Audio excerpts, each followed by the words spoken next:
All right. Can people see? Oh, we can't. This one's kind of in the way. I want there to be stuff on this table so that it doesn't look so empty. But I'm not sure if some unlit candles and bowling pins are the best option. We'll have to come up with a better set later on. But I think like when I look at other podcasts or like real podcasts, like this one isn't real, like real podcasts, like they have stuff on their table and it just looks so empty. But I don't know if the bowling pin, I don't even know why we have bowling pins in the basement. It's part of the youth program, isn't it? Yeah, it's kind of like if you're at a church and you look at like youth storage, there's like no rhyme or reason. Like there was purpose and it was very specific at one point. Yeah.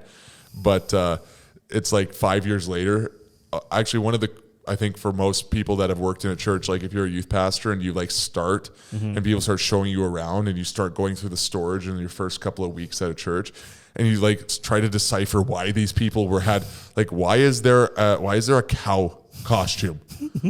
Like, and there's probably was a really good purpose one time for a cow costume, but it's like, well, like, why did we need this so much? Like, and with how crazy my brain worked when I was a youth pastor, I'm sure that like whoever came next, actually I know who came next, and she actually interned and was one of our leaders, so she kind of understood it. But if someone new came, they would have looked at me like, what was wrong with this person? Like, why is there all this random stuff? Why are there so many lava lamps? Frankly, I think lava lamps are deeply underappreciated. Yes. Like, I actually bought one. I had one in my office here at the project, and it burnt out. Okay, did you ever have a lava lamp as a kid? I think at one point my aunt did, but not me. But so like in the 90s and early 2000s, they were actually cool. Yeah. Like they heated up so fast, and it was either like there's two settings. There was off and literal lava. Yeah. Like they were a huge fire hazard. Like they were, like the lamp, now it's like this little bulb, and it takes like an hour for it. It's like, I would like to have this play with my lava lamp. And did you play with a lava lamp? I'd like my lava lamp to do something. I'd like to see the lava effect of my lava. You have to like schedule it, like preheat it.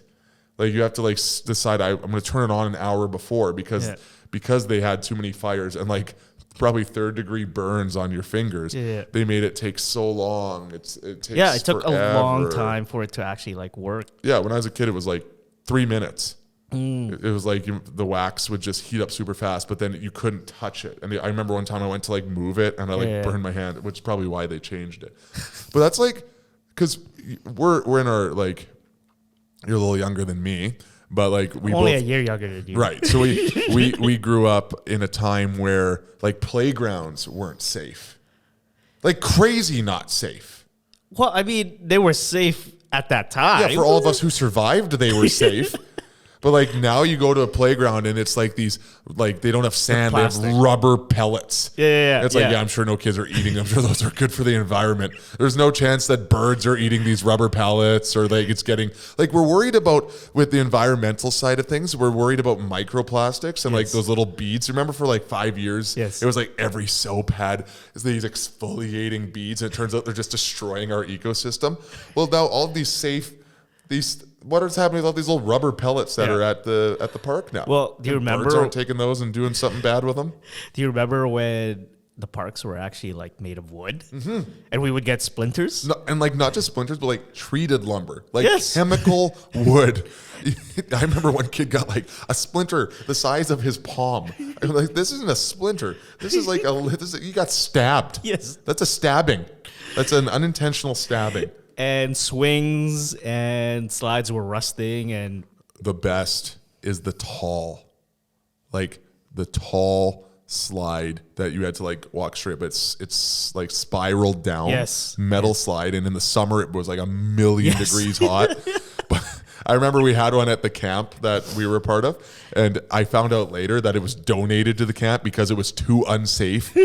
So we're like, like our kids can use it, free stuff, right? And I don't remember ever seeing a single kid go down the slide. They would climb to the top. It's probably like 25, 30 feet high, and they would just jump off the top. Like, and they landed in sand, but you can still break your femur in sand. Yeah. And it was like, it reminds me of one time, like we didn't have a ton of money growing up, so like we didn't have luxury items really. And we always wanted a trampoline, and our neighbors across the back alley, they were getting a new trampoline, like a circle one from Costco, like one you would see today. But their previous trampoline was one of those like interchanging like belts, like as a square, like an Olympic shape. But it was like literally like stretchy elastics interwoven. Like it was a very like 1970s, 1980s. The most dangerous thing I've ever been involved with in my entire I remember us jumping on it, and one of the things ripped, and our one leg fell through the entire thing. And trampolines are not like. No, they're dangerous. They're not safe. They're not. But I'll tell you what, we had more fun when we were kids. Oh, yeah. For those of us that survived, we were stronger because of it. And we mourned the ones that we lost along the way, for sure. But parks were really fun. Like you actually like could jump off of stuff, and like they're like. I remember they just had a bunch of tires, like Alberta Beach. The only thing they had was a these tire giant swing. No, tire swings were dirty for one. It's like there's always something gross inside of the tire. You can't put your hand in there. Like a chance, I'm not gonna put my hand in there, but there's a 76% chance there's a used syringe in one of these. Oh things, yeah, right? absolutely. And but at Alberta Beach, at the camp there, one of my favorite ones in their old park was just monster truck tires. They're just tires, and they were full of spiders. Just spiders. I went inside of them once, and it was like 50 spiders. I just freaked right out. Like, who decided they're like, you know what we should let the kids play in? They'll love to play in these giant rubber dirty tires. And it was just full of bugs and like collects dirt and grossness. Like tires are not super clean to begin with, right? Yeah. And, but anyways, I thought that was pretty funny. I don't know how we got on this topic. Even like the toys back then, they were made to last. Yeah, they were. The toys. It's actually funny looking back at toys, and just like it feels like there's no like universally loved toy anymore because there's so many options. Like I remember Furby. Yes, Furby was crazy. Then Beanie Babies was a thing. Well, Beanie Babies was insane. That was like 99. Yeah. Furby was like a robot alien bird that you could talk to, and it was so annoying. It was like a cute gremlin. It was a gremlin, and like you couldn't get one. And then next thing you knew, they were like giving them out in McDonald's Happy Meals, and like or like Tickle Me Elmo. That was like the biggest toy ever. I'm trying to remember what else. Even like after my time of being a kid, like I just remember like the Nintendo or Sega Genesis and stuff like that. Those were really cool. But yeah, it's just a different like RC toys, like remote control cars, and it feels like they don't really have like like the only thing it seems that becomes like virally universally loved is like video games. Yes, like Fortnite. Like how has Minecraft survived as long as it has? Like I've seen it. I'm not a gamer, but I've watched enough. I don't get it. Do you play Minecraft? No, I don't. Have you ever played it? No. I don't get it. I don't understand. I know you're building something. It's like Lego on a TV. And like there's probably people listening and they're going to be like, what is wrong with this guy? Like he doesn't even know but like Fortnite, I haven't gotten into it. I've never played it once. I did play Call of Duty Warzone over COVID quite a bit. I think it's like the same game, Battle Royale, but like those are the only things that seem to have like a universal. Yeah. Like everyone can kind of agree on, but I can't think of like any like toy for kids. Now I don't have kids, and I'm not like regularly checking in on the Toys R Us catalog anymore, which I don't even think exists anymore. I think Toys R Us is still in Canada, but not in the States. Yes, it is. Yeah, but like I'm not up to date, so maybe I'm totally wrong. But it feels like it's a totally different world as far as stuff goes. Absolutely. So I should say, because we've been talking about like weird nostalgia and dangerous toys, like maybe introduce yourself and kind of what your connection to the project and Okay, yeah. So my name's Kiel. I've been attending the project for 7 years now. I started in 2015.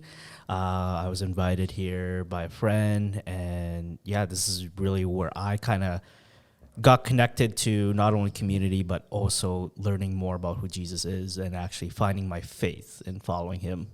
And it's what's helped me in these past 7 years. Yeah. And so did you grow up going to church? Did you grow up as a Christian? Yeah. What was your kind of background as a child? Absolutely. So I grew up as going to church, growing up as Catholic, main liturgy stuff. It was basically just going to church every Sunday, and that was about it. So long as we went to church on Sunday, we got the communion, we're good for another week. And then same thing. You're kind of like disengaged in between. Exactly. Disengaged in between. It just became like a work and a chore, and it became like, so long as we got this, is like, we got our checklist, we're done. We're good. We completed all the checklists. We should be good for another week. It's very, that kind of mindset growing up, it was kind of hard just because it's like, that's not really faith. And it became more like a chore, and it was something that I felt so disconnected with God that I came to actually hate God and hate the church during my university years at U of A, because I was like, the church is just outdated, needs to change, and it wasn't until coming to the project that I start to realize that, like, okay, wait, faith is not actually about a chore or following traditions. It's actually a relationship, and it's actually about getting to know who God is. And that for me was a kind of like a changing point in my faith and in my life as well, coming to the project after that. So, like, I'm curious. I want to unpack that a little bit more. Like, when you said you went to university, like, we just finished a series at the project. So we're filming this at the very end of November, and we just finished this whole like series, Little Fires Everywhere, deconstruction of your faith. And I thought it seemed to go pretty well. People really seemed to engage with it, and it spoke to, I think, from what I've been told by people, what they've been walking through and wrestling with. So that's kind of what I'm hearing, is like, you deconstructed your faith, and it's so often in university where you face a lot of like backlash against faith. Like, what was that like? What specifically was your thing you got caught up on? Oh man, it's just, the whole university postmodernism. There's no single truth. There's no single truth. All religions are the same. Universalism. And the church is kind of like outdated. It's backwards thinking. Should be more forward thinking, and and again, I can understand that just because I grew up in that traditional kind of culture, liturgical. Like, exactly, like it's legalistic. The same every single week, and there's that legalism, which for those who don't know what legalism is, it's just a lot of following rules the whole time, and and you don't understand why you follow the traditions. You don't understand why the rules are there. You're not allowed to ask why. Exactly. Yeah. And if you ask why, they won't have an answer. You can't dance. Yeah. Why?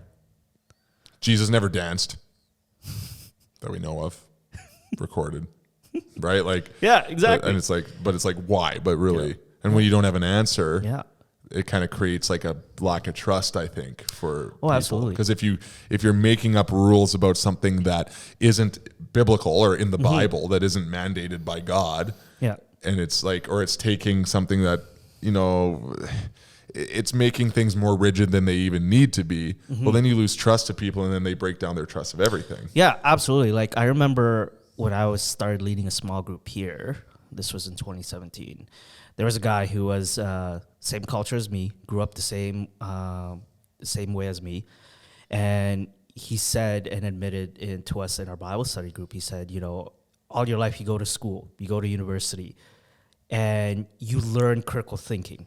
You learn to ask why, and then all of a sudden you go to church, and then you just find out that you can't really ask questions, and you're basically just reading the Bible, and you almost have to take it straight forward without just asking those questions like, why did Jesus say this? Why is it saying that? What does this mean? You just have to take it face value. And like, I remember thinking like, yeah, I remember that was me, why do we believe what we believe? Because the Bible said so.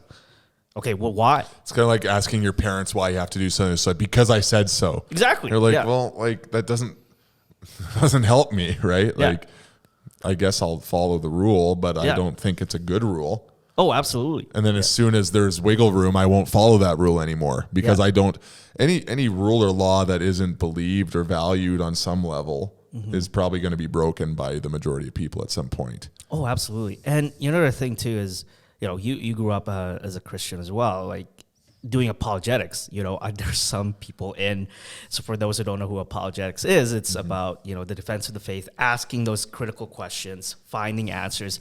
And, I like to say that it's like it's articulatable good reason for faith. Exactly. It's probably a little more wordy than it needs to be, but I'm glad you said it, because sometimes we say these words in church circles, and it's like apologetics. Could we have picked a less like translatable wording for like how to defend your faith?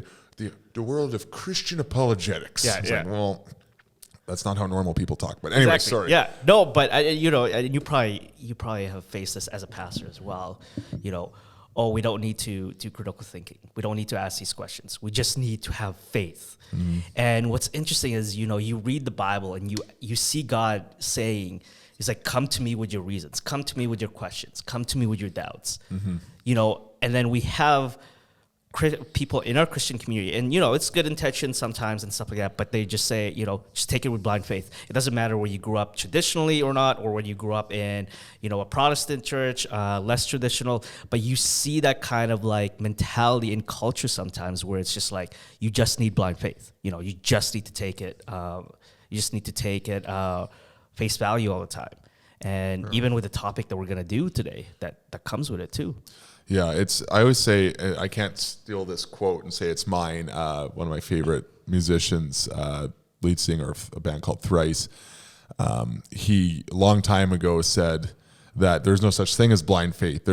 Faith is belief based on good reason. Mm-hmm. And like maybe the different like levels of comprehension that each person has to have, or measurability to their faith, may be different between one to the next. Yes. But nobody believes in anything just blindly. Yes. Maybe within like a cult brainwashing situation, you might, like in some very rare situations. But for anyone who is critically thinking on any level, you're going to have some, lived experience, or some just good reason based on what you've seen other people do, or just what seems rational to you, right? So I don't believe in blind faith. Yeah, absolutely. But you're right, there can be this kind of like tension there. Did you ever find that like in university, did the professors ever kind of talk about religion or Christianity specifically in a negative way? I've heard lots of stories about that from young adults. I'm curious if you...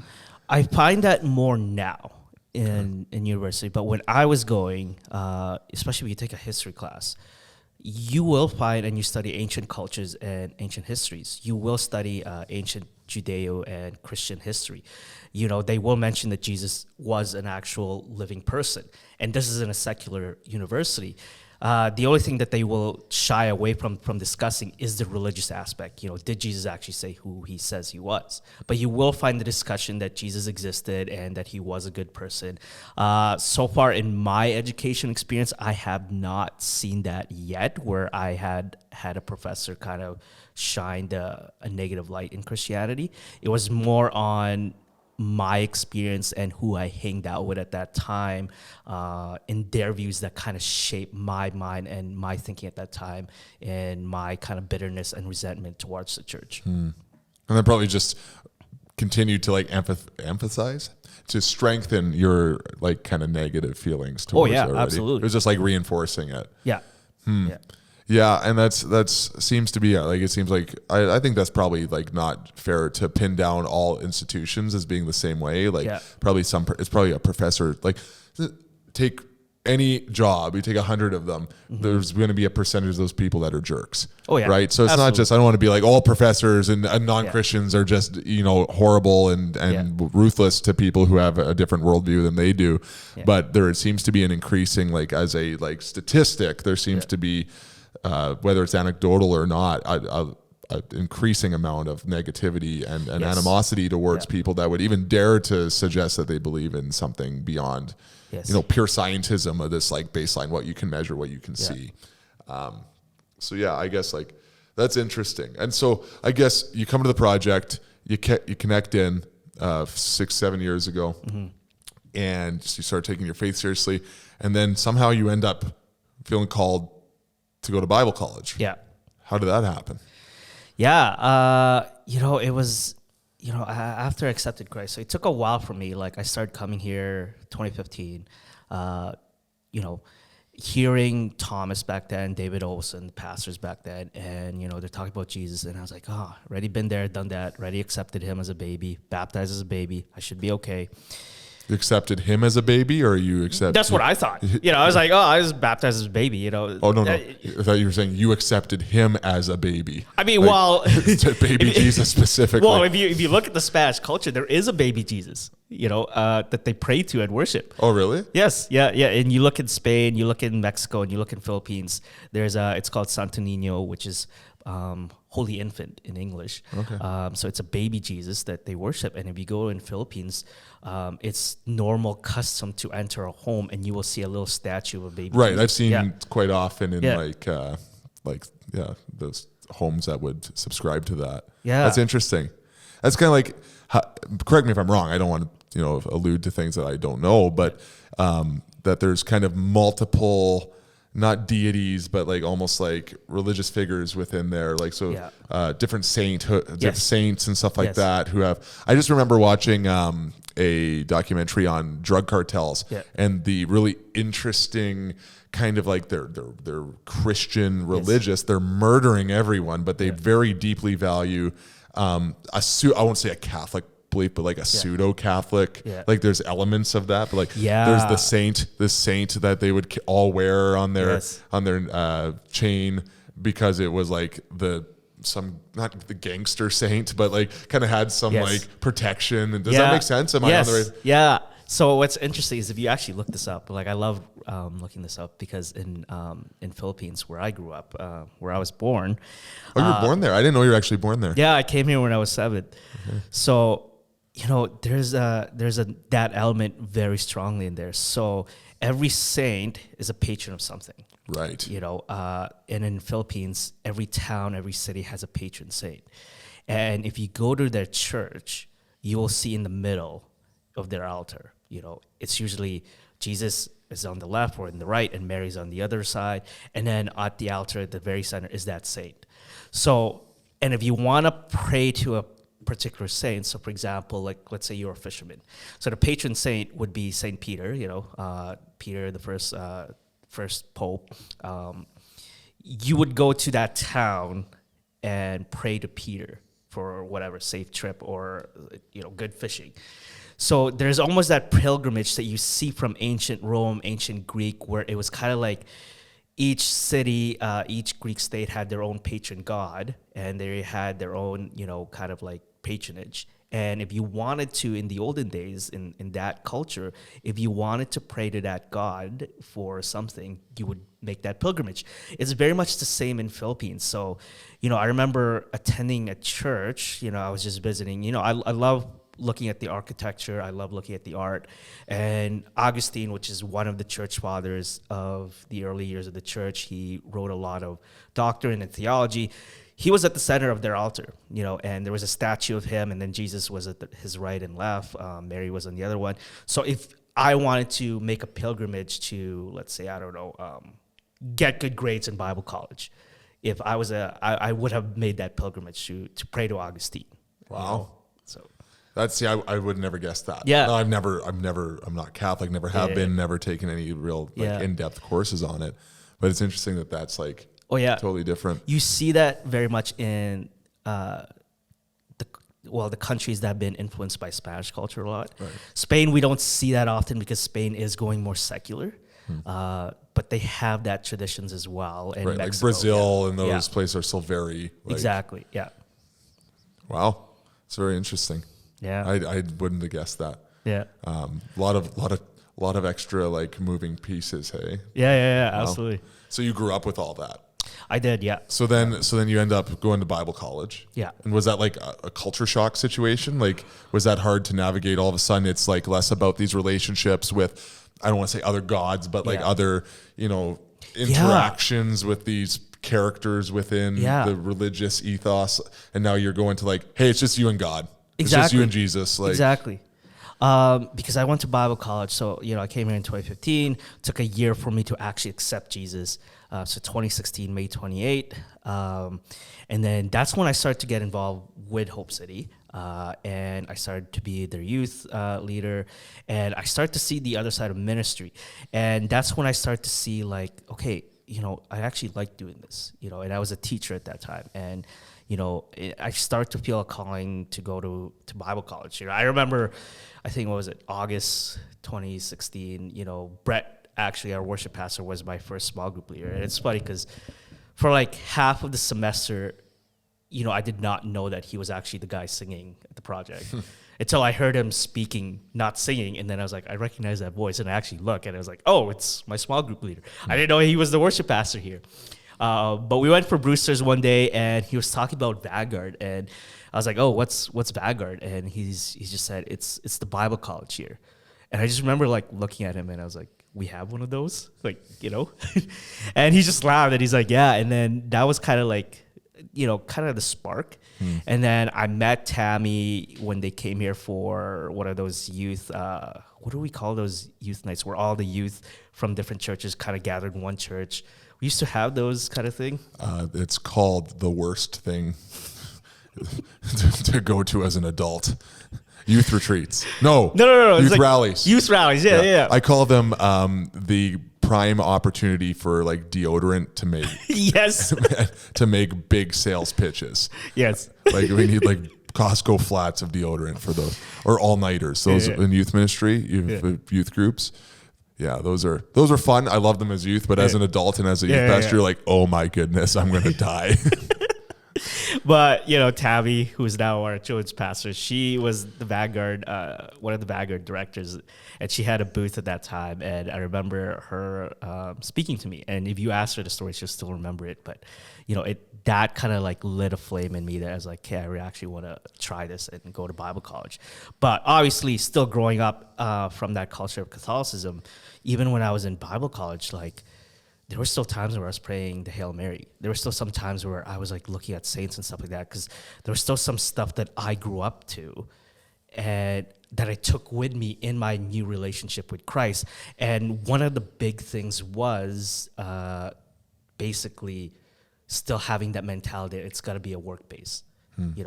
I still remember even after my first year at Vanguard, I was still trying to impress God. I was still trying to work towards earning his forgiveness, earning his love, especially when you mess up, and you think that, okay, this is it, I gotta do more to kind of make up for it.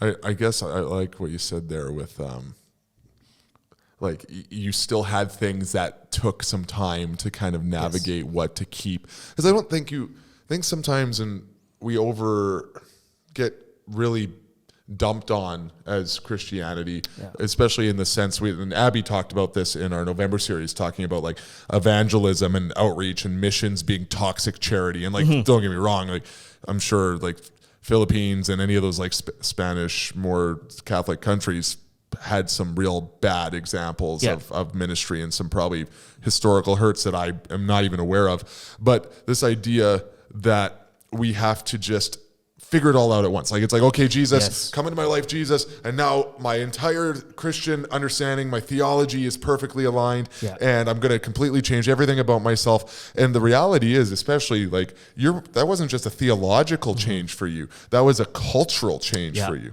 And so there's some parts of cultures that 100% don't fit in within the like Jesus-based belief system, right? Like if you're from, I won't even pick a culture, but it's just whatever, a culture that believes that there is 1,000 gods and you should pray all of them, that's become a part of their actual like DNA of the culture.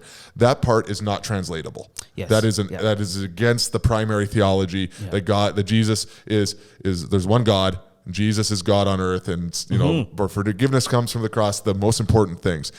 But then there are some things that, what can stick from a culture, because I don't know about you. Well, I'm sure you have. I've been to a couple different countries, many countries, different churches in different countries.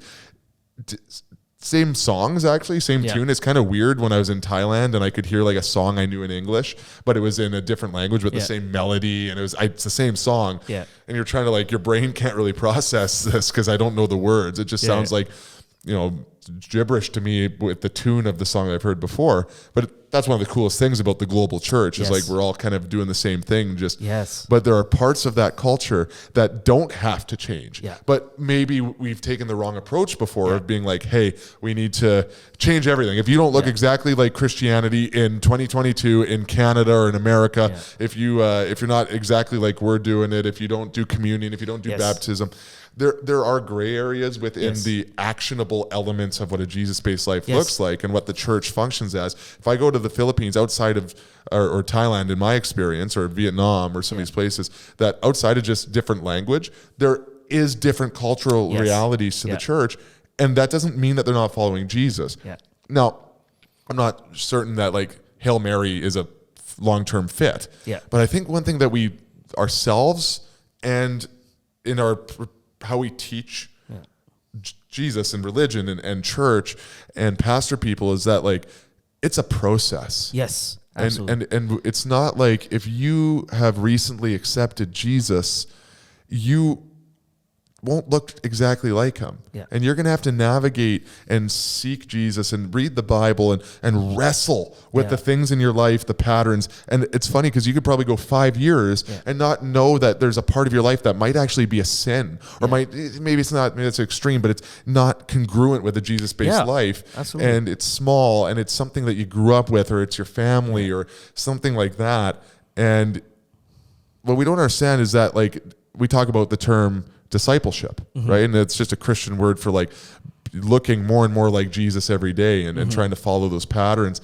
But we don't understand that like that is a long-term process. Look at the Bible. Jesus at one point, it's a very small section of the Bible, but it starts off with like he meets these fishermen on a boat and he says, come and be my followers. And they give up their lives and come and follow him. But like, months into this thing, I'd have to look at the exact timeline. He's still asking them, "Who do you think I am?" And they're giving stupid answers. Like they just saw Jesus heal people, turn water into wine. They're like, "Well, I don't know. Maybe you're like a good teacher or something."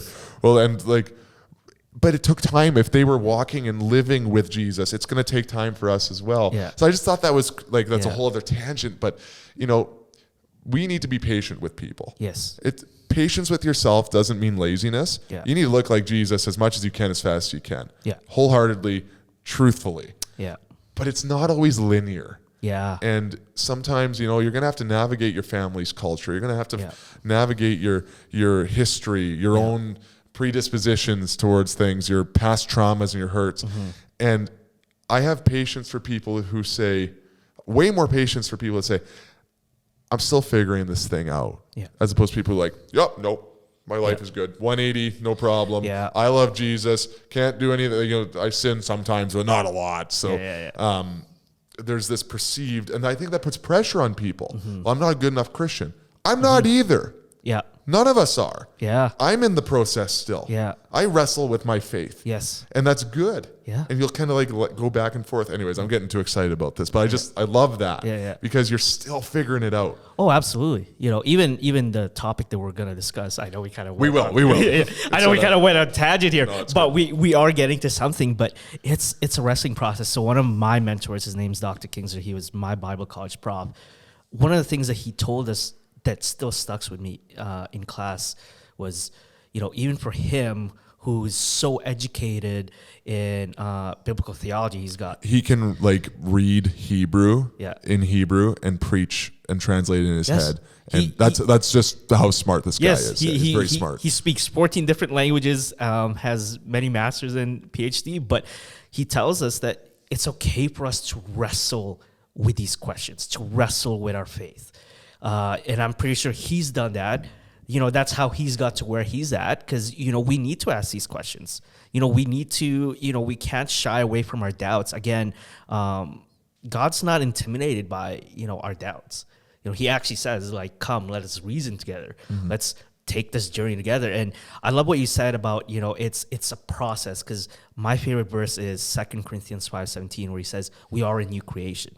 Now, I don't say this, but Max Lucado, he's one of my favorite authors, but it was something that reminded me that, if when we're born, a baby doesn't learn how to walk right away.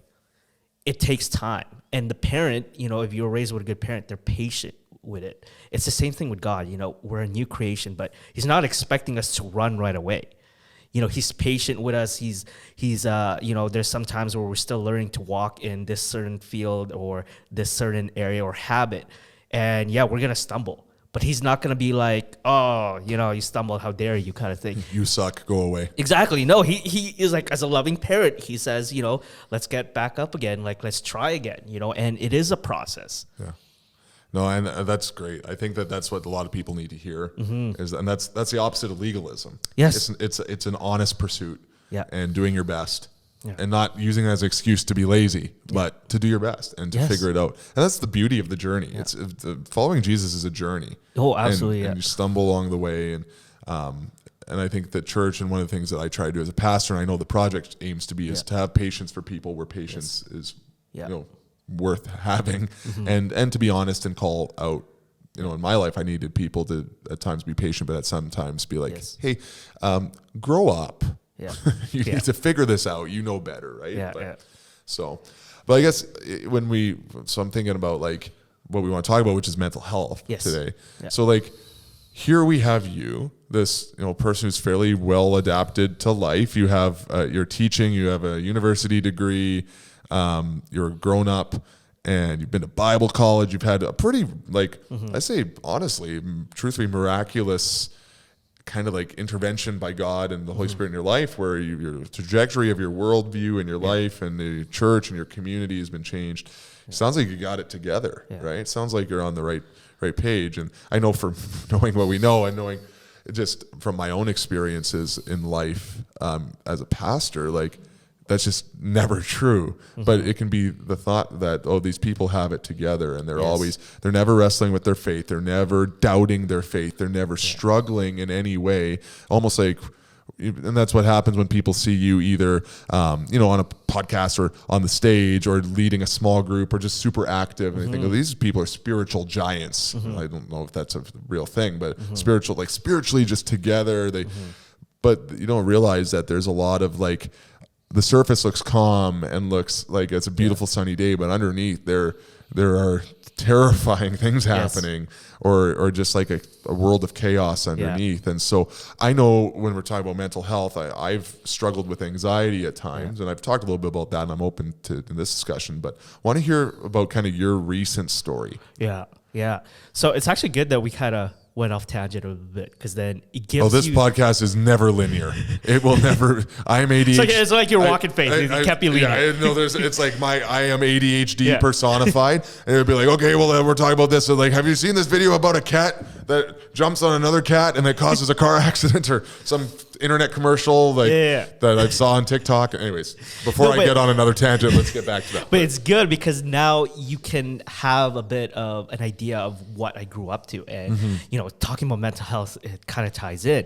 So recently this October, I kind of got diagnosed with depression. Now, this wasn't just like by a doctor. Yes, by a doctor and a therapist. Now, this wasn't just like that. It was a gradual thing. And knowing how and where and I kind of grew up, like in that kind of culture, and I'm starting to see, as I study this a bit more, in Asian culture, in African culture, any of the countries there, mental health is not something that you want to talk about. It's kind of like you're labeled as crazy or anything. And if you actually do go to any one of these countries, they're not going to talk about mental health. They think that if you're suffering with depression, you're suffering with anxiety, they'll just think it's a mind thing. And like a weakness thing? Exactly. It's a mind thing. It's a weakness thing. And you want to shush it out of there because, you don't want to say anything because... in fairness, we're not that far removed in Canada. Oh, absolutely. It's been like 10 years. Yeah, absolutely. And one of the things, too, is... what I was going to say is, you want to shush it out of the way. You don't want to talk about it. It's almost seen as like a disgrace or an embarrassment to your family. And so when I was going to university at U of A, you see these post-secondary students who are international students. They come to this culture and they're studying here. There's a lot of added pressure, or there are people who immigrated here like me, and we're suffering with anxiety and depression. And, we kind of grew up in that mentality where it's like, this is just a weakness thing. It can be overcome. So don't talk about it. Exactly. Don't talk about it. And, don't seek help kind of thing, just because it's, you don't want to be seen as weak. And even for me, when I was diagnosed, so one of my close friends that actually really helped me to normalize my depression and talked about it more. I remember that day she asked me, she's like, "Hey, how are you doing? How was your week?" And, I just told her, I was like, "Well, I got to go to a lot of medical appointments and stuff like that. I'm not doing okay." Even after my therapist and my doctor said, they diagnosed and said, "You have depression," I couldn't bring it up and tell her that I had depression. I could tell her that, I'm not doing okay, but I could not tell her and say, "Yeah, I just got diagnosed with depression," because I didn't want to talk about it, And even, before I was diagnosed, I came to the project one day and, I wasn't doing okay. And she had to keep asking me, she's like, "Do you want to talk about it?" And I just want to shy away. And I was just like, I was really scared and hesitant to tell her what I was going through because, I did not want her to think that I was weak. She had to ask a couple of times. And then finally, I told her, "Hey, I'm not doing so well," But I didn't want to tell her that, "Oh, I'm depressed." I just said that, I'm not feeling well. I'm struggling with kind of these feelings of failing, guilt, insecurity. I just, like I said, it wasn't a snap kind of thing. It was a gradual thing. I remember it was February or something like that. I would be staying up late till 4 a.m. watching K-drama because, I did Watching what? K-drama. What's that? Korean drama. Oh, okay. I didn't know. K. Okay. Yeah. I see. So because I didn't, I was feeling empty inside and, I was feeling really sad, but I didn't want to face it. I was just trying to distract myself. I didn't want to be alone with those thoughts and, loneliness. And then all of a sudden that kept going till the summer. And then all of a sudden in August, September, just started to get worse. Try being there for one of your friends' birthdays. We take him to a hockey game and you're not happy. You're with good friends. You're supposed to be having a good time, but you're just sitting there watching and being with them and you're not happy and you don't know why. And you're trying to, for me, I'm a critical thinker and I'm processing what's wrong with me. Am I sad? Why am I sad? And don't know how to express this to my friends and don't know how to tell them that, hey, something's wrong with me, but I don't know what. And I don't want you guys thinking of me as a failure or weak or anything. And, and then all of a sudden, not only could I not sleep, but I wasn't eating anymore. I couldn't find joy in anything. I couldn't even watch anything. I was just in bed all the time, lying down and just thinking in thoughts. It came so bad that, there was a point, I don't drink, but I wanted to drink. I wanted to just stop the feeling. I just wanted to get rid of it. And luckily there's no alcohol in my house. If I wanted to drink, I actually had to get up from my bed and, drive to the liquor store. But, with depression, you're too lazy to do anything. So it was the barrier. So, it's do I want to? No. But I wanted to so bad. And because I wanted to numb the pain. And one of my friends actually told me, she's like, this is not going to help. Not only are you going to lose yourself in alcohol, but you're also going to lose the people around you. And so that was another thing that kind of helped me. And, like I said, I volunteer here at Hope City. I teach Project Theo, a small group leader. But I struggle too, and and I always say this to my small groups, don't put me up in a pedestal. I'm human. And you can see here in my story, there was a time in October. This was not years ago. This was just less. Weeks ago. Yeah, weeks ago. Yeah. Where I actually wanted to drink alcohol because I wanted to numb the pain. Right. And you weren't and when you say that, you're not oh, I wanted to have a Bacardi Breezer. Exactly. You're I wanted to drink the whole flat. I right? did. Yeah, exactly. You weren't looking for alcohol, it sounds like. It sounds like you were looking for anything available that could numb it. Exactly. And alcohol's pretty widely available, right? It's available. And like I said, it's not I wanted a good time. I just wanted to forget everything. Right. And it was very scary. And, I remember breaking down and finally telling my parents that, hey, I need help. And, and my parents, God bless them, they were so supportive. And, they saw the struggle, and that helped them to see that, hey, mental health is not like this disease. Well, it is a disease, but I think this is, even sharing this story, this is what I kind of want to, because, if we have a broken leg, we don't shy away from reaching medical help or even asking for prayers, Well, it's the same thing with mental health. Like, we need to recognize that it's like, okay, it is a disease, it is a sickness that we need to, go ask for help. And there are solutions. Exactly. Like, differing degrees, and no two are the same. Like, I hesitate to say that I would be in the same category as you, but I do have, and I've kind of learned to manage it over the years, but I struggle with anxiety. Yeah. Like the worst for me was, and I've talked about this at the project, not super recently, but like medical anxiety. Yeah. Like, I don't know what it is from my childhood that triggers me that in that way, but like, I get something wrong with me. Like, oh, I've got a sore neck. Okay, well, let's Google that. Well, that's sore neck. Well, here's what I've learned. You could type in literally any feeling and then put cancer at the end and find a rare case of where that's what it is. Exactly. Or like, my eye is twitching because I haven't slept in days because I'm doing, all these exams for college or playing all-nighters. And like, well, my muscles are out of control. Oh, your eyes are twitching. It's like, they will literally say like, this is normally and extremely commonly just caused by stress or by, situational things that are happening. And in extremely, extremely, extremely, extremely rare cases, it could be a debilitating neurological disease that will end your life and you'll be trapped in your own body. You're like, oh no, there's a 99, like in my mind, it's sort of flipped chances. It's like, it's a guarantee that it's on me. And I used to, like, I can honestly say this, it got to the point where I would work myself up and I'd keep seeking the answers to this. And I would get to the point where I was crippled by it. Because it was all I would think about. And I literally can say, and this isn't meant to like to say anything towards or to lessen the impact of like true diseases on people, but I lived psychologically with a diagnosis of deadly diseases multiple times that for weeks or months, until you could like figure out, that you don't have something or you forgot about it eventually. You're like, oh yeah, it turns out I wasn't dying. And I'm at the point now where I just like got so tired of it. I still have that. I've learned to talk to people about it, but I've also kind of gotten to a bad point now where I'm convinced I could have like, a growth the size of a basketball on my neck. And I'm like, nope, just anxiety, right? Because you're just like, I'm done with this. But I still have to wrestle with that seasonally, like, and just try and get through it. But it's gotten to the point where, you just like, and at some point you know it's irrational, right? Like, I know I'm being completely irrational. And that's why I don't want to tell anybody. Because I'm judging me.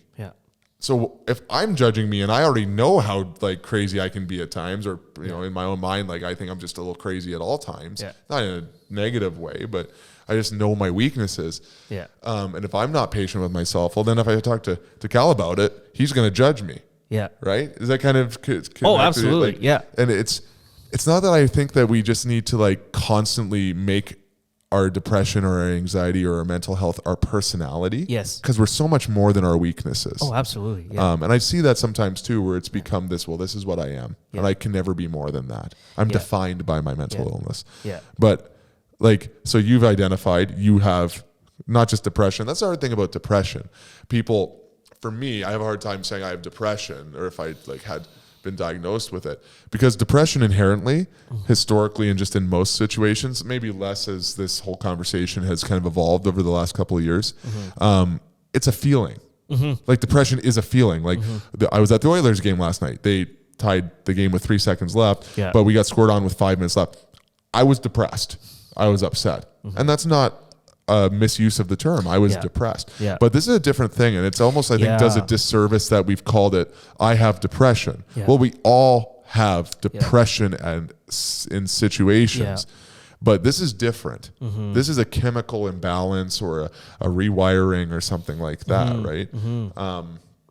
And so I guess like it's just tough to, I think they need a new name for it. They probably do, but it's become, I think that contributes to the stigma. And you just don't And I think the more, like you said, the more attention you get, so whether you're a pastor, whether you're a teacher, whether you're leading small groups, whether you're a parent, whether you're, the older brother or sister in your family or whatever it is, the more you're scared to be vulnerable because you think you won't be followable. If people are like, no one will ever follow me because I'm crazy. Yeah. Right. They'll think I'm crazy if I admit that I have these weaknesses. Yeah, absolutely. It was tough.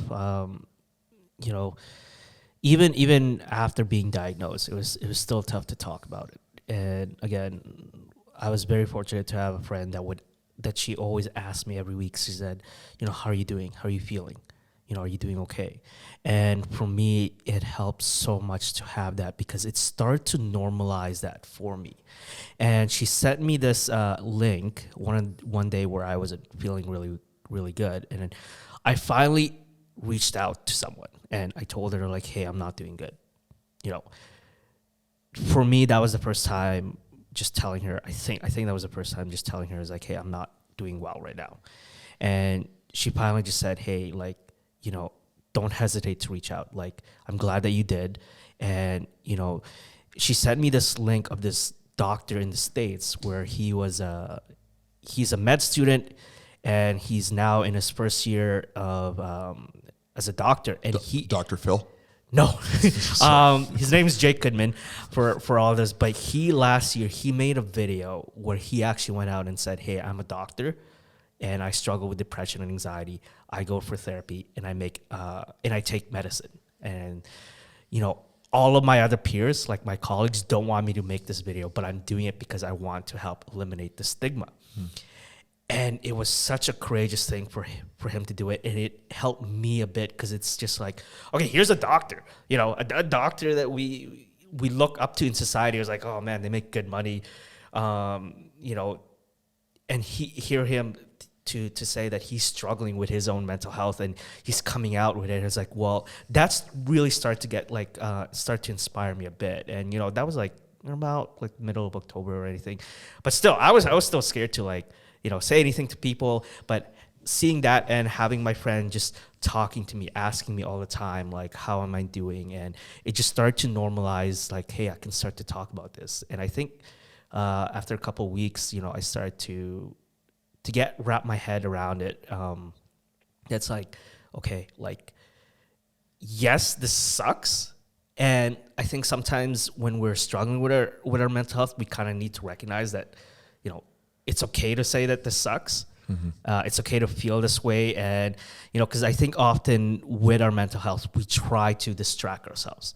We don't want to face those emotions. This is where addictions can come, right? It's not like people just do drugs and alcohol or, shop or pornography or anything. Be a workaholic. Exactly. Or a workaholic, is because, it's not because, they like it or anything. It's because they're trying to distract themselves, and, there's something that happens in our brain where, we get to do these things where we get a lot of dopamine or whatever. Is that the happy thing? I think, dopamine, serotonin. Yeah, exactly. Right. This is where it gets addicted, right? Even likes on social media is the same thing, right? And it's like micro doses of dopamine. Exactly, right? And this is where the addiction comes because you get distracted from that. And, I just remember, one day, like, I really wanted to go hiking. My doctor even recommended, he's like, yes, you need to go hiking. But I wasn't ready, mentally I wasn't ready. I'm still adjusting to the meds and they tire me out quickly. Like, I don't want to be that guy that's like hiking and then all of a sudden I have to fall asleep, so. Sounds like a great way to get eaten by a bear. Exactly, right? And I was invited to go hiking and I was so mad at myself. I was so impatient and, I reached out to my friend. I was like, depression sucks. I want to go hiking, but I don't feel ready. And she was just telling me that, you got to be patient with yourself. It's not going to be, if you're struggling with mental health, I want to encourage you, like, same thing with your walk in faith. It's going to be a process. It's going to be a journey. And you got to be patient with yourself. You got to be kind to yourself. And one of the things that she told me was, if we are thinking and wondering, what's going to happen in a day, just remember that God's giving you the grace for that day, the grace for that moment. And it gave me this inspiration for this too is because there's a biblical verse, and we say it a lot if you grew up in church. Paul says it a lot in 2 Corinthians 12:9 and 10. My grace is enough. My power is made perfect in my weakness. That's what Jesus says to Paul. So in the story, like, Paul is struggling with something. And we don't know what Paul is actually struggling with. So a lot of theologians, the thorn in the flesh. Yeah, thorn in the flesh. There's this thorn in the flesh. We don't know what it is. And, some think it's malaria, repeat malaria. Some people think it was an annoying person. He had exactly, an annoying person. It could be his whatever his it was. eyesight. It sucked. Yeah, whatever. Exactly. I've heard some people think it was depression. Yes. Maybe. It seems like a cultural, situational, convenient choice, but maybe. It could be because this is a more new kind of theory, but if you're unfamiliar with the story of Paul, he wasn't a Christian right away. He murdered a lot of Christians in the beginning, and then all of a sudden he became a Christian once he kind of had an appearance from Christ. Yeah, a miraculous encounter with Jesus. Exactly, and I don't know about you, but I get this question a lot. It's not coming to Jesus and accepting him is not a get out of jail free card. It kind of is, but it's not like there's freedom, but there's still struggle. Exactly. Yeah. And I know for me, when I look at my past, because I've only been a Christian for 6 years, there's a lot of stuff that I regret. There's a lot of stuff that I have remorse in. For Paul, who massacred and really persecuted a lot of Christians, there's just no way for me, in my opinion, that he kind of never did not think of that. Well, he called himself in the Bible when he writes the chief of all sinners. Exactly. And he's not using that poetically. He's like, no, I'm like the chief. I'm the grand poobah of bad dudes. Exactly. I'm the king of sinners. Like, he clearly, if you study his letters to the churches, there's quite a bit of remorse. Mm-hmm. Like, he regularly kind of returns to it, like he's been wrestling and struggling through this. And that, to me, that shows that it's probably something he was dealing with a lot more in his private life than maybe he lets on. Like, if it's bubbling to the surface and the letter isn't about him, but he's kind of recognizing it, it shows that he probably had a pretty strong sense of of regret. Exactly. So this wasn't shown in the movie. He did kill people, so yes, he did. I get it. Yeah. So this was shown in the new movie Paul a couple years ago. Obviously there's artistic license here, but they kind of, that's kind of like the story of him saying that he gets nightmares, and he gets nightmares of the people that he's killed. PTSD. Yeah, he's got PTSD, and he said, I'm scared to go to heaven and see them, because what are they going to do to me? Right. And so there's some scholars that think that's what his thorn in the flesh was. And it kind of makes sense if then all of a sudden you have Jesus saying, my grace is enough. And, my power is made perfect in your weakness. And for me, Paul says something that's interesting. He's like, I'm going to boast in my weakness. And that's kind of inspired me, what she said, one of my friends said, there's grace for that moment. And it inspired me because it made me see something Paul says, I'm going to boast in my weakness. And Paul, he had a lot of things to boast about. He was very legalistic. He followed the law. He was very perfect. He was politically high up within the Jewish hierarchy at the time. Yeah. And then how many churches did he plant for the church when the church was, just starting? And he wrote more than half of the New Testament. A lot of people looked up to Paul, and he says, I'm going to boast in my weakness. And to me, that was kind of oh my goodness, here I am trying to deny or even distract myself from depression and my mental health. But, obviously boasting, we can't think of it as 21st century, boasting putting up in social media and being I suffer with depression. Let's see how many likes I get. Right. But it starts with just being honest with God. And there's still some nights where I feel sad and, I can't do anything, but I'm reminded of that verse, and I'm reminded that there's grace for the moment. And this is where I start to be real with God. And, I start to tell him God, I'm not feeling okay. Mm-hmm. That's my boasting. That's me being honest with God. And, we all want this relationship. This is what we look for, is where we can be real with someone. Well, that's the same thing with God.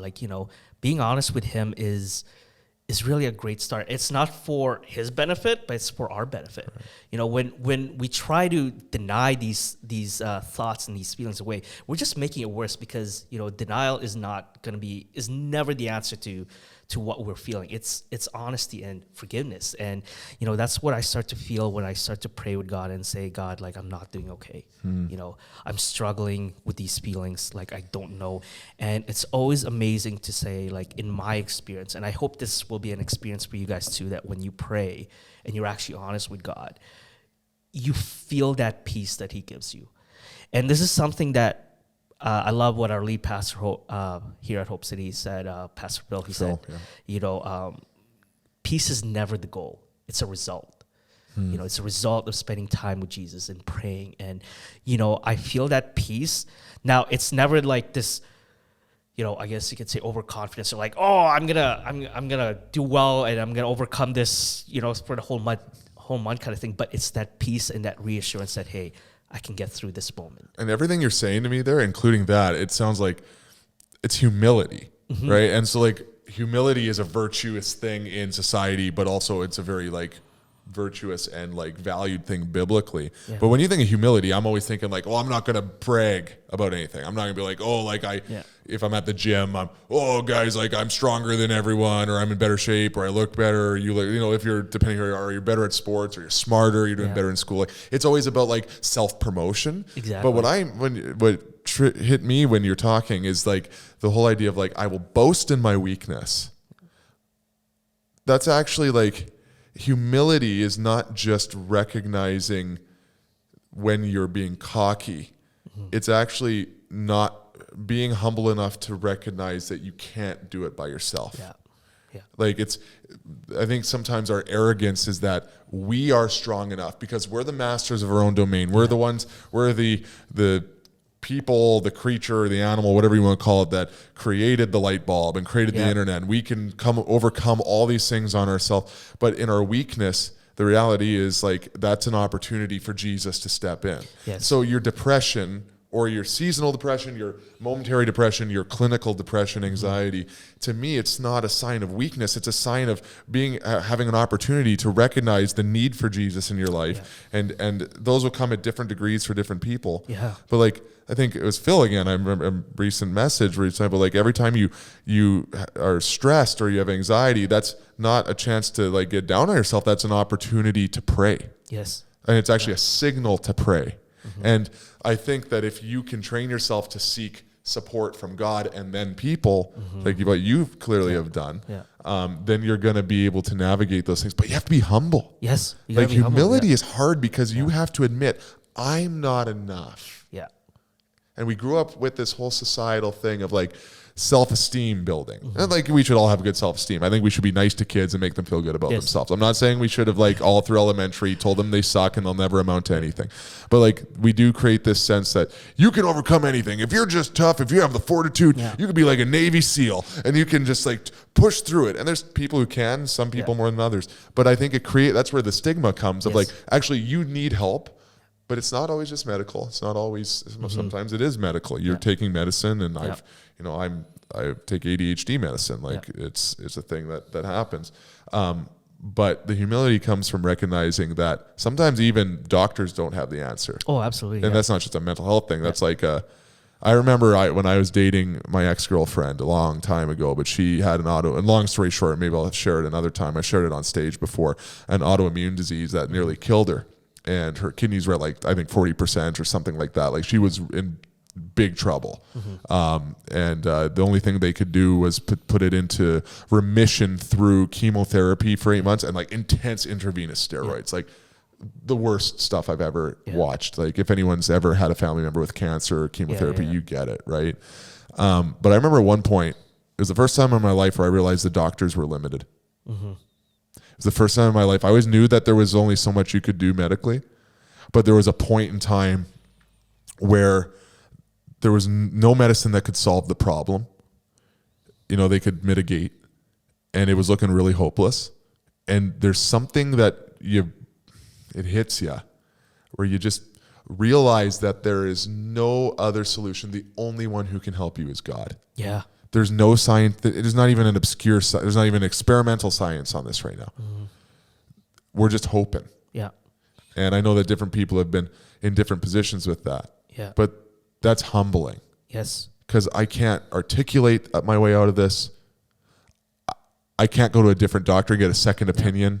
You know, I disagree that there's no, there is none. Yeah. And thankfully she's survived, and I believe I'm not together anymore, obviously, and it's been a while, but I believe she's doing okay. Mm-hmm. But it was really rough road there for a while. And, you know, that is a humbling thing to recognize. And so I guess my question to you now, maybe the last one that we'll do, is you are on meds for this. You're doing better in general. You're still navigating your mental health, and you will, as we all do for the rest of our lives to different degrees. Yeah. What is we've maybe addressed this, but like, what is one thing, like what is the one lesson that you've learned from Jesus? How about this? How are you closer to Jesus, or what do you understand more about your faith because of this, that without this scenario you wouldn't have? Yeah. It's definitely, you need to rely on him, you know. And for a lot of our people that go to the project, I know that you guys go to university. You have your goals and your dreams. I've been there, you know. You think that getting that degree, getting that job, getting that career, getting that house, getting that, vehicle, or getting that spouse, or finding that spouse is going to complete you. You're going to be happy. It's going to be everything. Look, I've been there, except for the spouse thing. But none of those things, once you get those things, once you graduate, once you get that degree, once you get that career start, you'll still feel empty. Right. The PlayStation 5 doesn't solve the problem. Exactly. You know, one of the things that helped me when I was during this depression is just playing Pokemon. You know, for some reason that's always my therapy kind of thing. Okay, hang on, like the video game, or you were like pretending Pokemon were in the the video game. The video game. Which video game? I think Pokemon Shield. Yeah. Pokemon what? Pokemon Shield. Oh, I don't believe in it. I don't believe in anything after yellow. Everything after that is. It's 8th generation now. Yeah, no, that's all. It's the 9th it's generation made up. It's a bunch of lies. Anyways. But what I'm saying is, it's gonna be the same thing. Like, you're still gonna struggle with those feelings. Yeah, they can help, but you're still gonna struggle with those feelings, and it comes back to that humility thing. You know, you need to rely on God, and you need to rely on Jesus. And I love this about the project, is because this is what we're all about. We want you guys to know who Jesus is, but we also want you guys to find community. And one of those things that I've learned as well is finding strength in Jesus and finding how he works through many people. You know, like I mentioned, that one friend who's really helped me, but, you know, there's also other friends I've been blessed with from this church that I met through the project that, you know, I think we all need a supporting cast, you know, and that's something that my therapist said too, is like, we need to reach out to people. Yes, we reach out to God, but we also know that God speaks through other people too, you know, your friends. So again, this is where we have to be discerning. You know, we can't tell everyone that, you know, you're struggling or you have a depression. You know, you kind of need to know who's that one person, two people. Have a trusted inner circle. Exactly. You don't just meet someone at the bus stop like, hey, exactly, I'm depressed. Okay. So, you know, I'm very blessed to have a good supporting cast that I can reach out to and tell them to. But, you know, I'm very grateful for what they've done. And, you know, that's something that I think we all need, especially if you are going through mental health. I think it start having that conversation with God, and then start with that one person that you can talk to, and then go from there, right? And then another thing too is finding purpose in your pain, you know. Expand on that a little. What does that mean? Yeah, like, I know it's a hard concept to understand because we live in this 21st North American society where we've kind of associated with feelings that if it feels good, it means it's good. If it feels bad, you know, it means bad. That's not always the case. You know, there's some things out there that are sins or they're bad for you that feel good. Yeah, that's why we want to do them. Exactly. You know, but that doesn't mean it's good. And sometimes there's some pain that's actually good for us. And I know that it's hard to actually like think that way, but we always say this verse at church, and I think it gets overdone, and we don't really see the context of it, where it says God always turns things for the good for those that love him and are called to his purpose. Right, because you can insert whatever you want into that. Yeah. Right? But, what is Paul actually saying here? And he goes back to, again, we look at Paul, what he says, like his weakness is an opportunity for God's power to be perfected. In these moments of suffering and in these moments of, of pain, there's got to be a purpose in there. What is God doing? And it goes back to wrestling with our faith as well, right? It's part of that. It's part of looking like Jesus. We got to remember, Jesus did not live like yes, he's popular, but it wasn't like, it wasn't like he was well loved by everyone. There's people that wanted to kill him. Yeah. He wasn't like a overall celebrity. Exactly. And we remember that there were times that Jesus suffered with people hating him. And just think about it, like, you're God, you come in human form, you're coming in to save people, and they hate you and they want to kill you. And he would have felt the human emotion of that. Exactly. With an eternal perspective. Yeah. That God being God. But he felt all of those things. Exactly. But look at him, like right when he's about to be murdered, he knew it was coming. He even he asks and says, if there's any other way, I really don't want to do this because I'm scared and I'm terrified and I have crippling anxiety. And they went to the garden to pray, which is a great first, shows you what the first step should be when you have anxiety. Exactly. But like he felt it. Yeah. God, if you are struggling with depression, if you have anxiety or any mental health, there's no emotion. Maybe it's not in the exact same context, but there's no emotion, there's no stress, there's no pain, there's no temptation, there's nothing negative that you have experienced that God doesn't have perspective on. He humbled himself. He put himself into that position to be able to have the human experience, to have connection with us, and to rebuild, our relationship and give that potential for forgiveness for our sins primarily. But he experienced all these other things. He brought heaven to earth in a way, right? And what's interesting is I always ask my Project Theo class, when we talk about Jesus, I always ask this question, would you rather know how you're going to die or when you're going to die? I don't like that at all. And then I make the point, Jesus is probably the only one in history that probably knew when and how he was going to die. Think about it. You're growing up as a kid and okay, I'm probably going to be living up till 33 at most, and how you're going to die. How are you not depressed? How are you not anxious? Or at least stressed, yeah. Or stressed, exactly. And that the people that you were there to save are going to be the ones that want you dead. And your closest friends, your inner circle, turn their back on you. Exactly. And you're going to be betrayed by one of them. And you're just wondering, it's like, man, it's like, how do you do this kind of thing? And so, there's even his suffering, there was purpose in that. And even when we look at the Bible, I know that the Bible doesn't address mental health issues very specifically, but we can see from now, like, there were some people that probably struggled with anxiety and depression. They're going through it for sure. Exactly. David, if you read the Psalms. I was thinking David. All of the Psalms are from like a place of weakness. Exactly. I'm trying to think Lamentations. Yeah. Like there's all these places of like finding hope in the darkness. Exactly. Or there's a song by August Burns Red that's called Beauty and Tragedy. Yeah. And that's the terminology I always like to use. It's like, I think of like my darkest times. I think about that time with my girlfriend at the time, and I was just like so stressed. Like every day, dude, I woke up every day, and was just. I've never been suicidal, and I don't know if I've ever told anybody this. Frankly, I wouldn't say I've ever been suicidal, but I remember driving. She lived in a city outside of Edmonton, a little ways. Driving down the highway, and I had the thought go through my head: you should just drive in oncoming traffic. Yeah. And that scared me because that wasn't me. Like that's not who I am at all. Yeah. And I still wouldn't say that I had like contemplation or true suicidal thoughts. I wouldn't put myself in. I know some people really go through that, but that thought in my head was almost like an escape from the pressure cooker that I was in my head the whole time, and that was more circumstantial.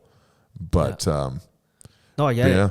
Even for me. When it was really low for me, there was times when I couldn't sleep, but there was one or 2 days where I would wake up, I would only get an hour's sleep, wake up, and I was just like, God, just take me now. Like, there's nothing left for me here. Like, God, just take me now. Like, I'm not suicidal, but God, just take me now. You're not going to act on it, but you're not going to say no. Exactly. Like, just take me in my sleep. Like, I can't even sleep. You know, those were my prayers. And I was like, God, just take me now. Like, you know, there's nothing. And that sounds like, in a lot of ways, a lot of like some of these people in the Bible. Exactly. Job, David. Elijah, you know, he's just like, there's nothing left for me to do. Just Moses, in a way, was dealing with stuff like that at times, right? Like the emotions of like the anxiety of having to do things that he was really uncomfortable with, right? And his identity crisis. Yeah. So I guess, it's there's so much we could unpack with this. And there's probably will take more than one podcast to do. But the reason I wanted to do this, and I know that you approached me to talk about this, and I said the podcast would be great for it, is because we want to, the beauty in the tragedy. There's how did you term it? That there's purpose in your pain, right? And so the whole thing is that, like, and I believe that by being transparent and showing that, you know, we have our lives somewhat together, I think, but you know, we're going through it. Yeah. And for any young adult that's dealing with it, statistically, young adults deal with this at a higher rate than ever before. Yes. We have a whole podcast about why that is. But at the end of the day, the biggest thing that I want them to know is that there's hope. Yes, absolutely. And that, you know, we've come out to varying degrees on the other side of this. You know, still navigating it. We're not out of it, but on the other side of the worst of it. And we still see that Jesus is at the center of this. We still see there's hope that comes from Jesus. We see it's worth having conversations with medical professionals. It's worth having, acknowledging these things. But what I hear when I hear your story, especially, is that there is hope for people. Yeah. And that your story now is bringing hope to people. And anyone who's going to listen to this, they can also say, my story can be used to bring hope to people. Oh, absolutely. Jesus will use your pain, and not just use you in a negative way, but take your pain, take your circumstances, and help you and to use it to change lives as you heal. Yeah. I think that that's a part of the healing process sometimes too, is when you find the reason behind it. Yes. It's not purposeless. Yes. It's like I walked through hell. Yeah. But at the other end of this, I help people find heaven. Yeah. And I think that that's what God's doing through you. Yeah. And even though in the immediate we can't see exactly, you know, what you've very recently been walking through. Yeah. But at the end of the day, I think in the further away we get from this season, you'll see the greater picture of this. Yeah, absolutely. And that for anyone who's watching or listening, that's available to everybody. Yeah. But you have to take the right steps, and you need to let Jesus do what he does. Yeah. And what he's just waiting for you to allow him to do. Yeah, absolutely. And, you know, talk to your small group leaders, talk to your pastors too, you know, talking starts with them too. But, you know, again, I love that I get to share this story because I think you know as well as I do, like, people look at, especially for you as a pastor on stage, you know, we mentioned it and like, they think that we're perfect and we think we're living the spiritual life. It's like, no, not always, you know? And I think it's the same thing, and I want to say this too, pray for your pastors, pray for your small group leaders, because we pray for people a lot, but sometimes no one asks us how we're doing, you know, and no one asks us what our prayer request is.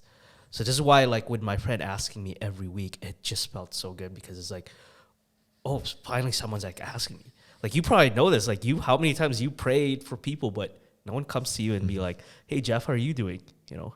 Yeah, it's not the natural flow of things. Exactly, right? I do have lots of people in my life who do, but it's not. Yes. But I totally get what you're saying in that. I can't complain, but I definitely know what you're saying. Yeah, so definitely, like, you know, pray for your small group leaders, pray for your pastors, because we're humans too, and we struggle too. Yeah.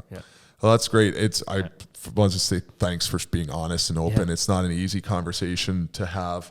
But like I said, I think that people are going to take it and they're going to grow from it, and it's going to bring freedom and hope to people. And I guess I'm assuming that if anyone's watching or listening and they want to reach out to you, is there a way I know you're not a big social media guy. Yes. But is there a way that they could connect with you? Yeah. You know, they could always email me. I can be reached through there. Or, you know, I'm always around the project, or I try to be as I can. So, you know. Or they can reach out to us on our email, and we'll get them connected. If you go to the projects, any of our emails, we can get you connected to Kel. So, another thing too that I want to point is we actually have a pastoral care in Hope City too. So if you're looking to seek help, we actually have a pastoral care team here at Hope City, and we can definitely get you connected with them as well. And and they'll do what they can, yes. and through their pastoral sense. But if there's a point where they feel like, okay, like there's something that needs to be medically looked at here, we're not gonna be like, well, just pray about it. Yes. Like we'll actually, there are some great Christian counselors that are not like just gonna say pray about it. Yes. Cornerstone Counseling is great. Yeah. And there's some other great ones too that we partner with. So exactly. We're not just gonna, we're not naive, but they'll do what they can, and then they'll recommend. Yes. But sometimes it's just good to start talking about it before it gets worse, right? So, well, Cal, thanks for joining us. Thanks, Jeff. We'll call it there, but appreciate your time, and we'll do it again. Sounds good. Thanks, Sweet. man.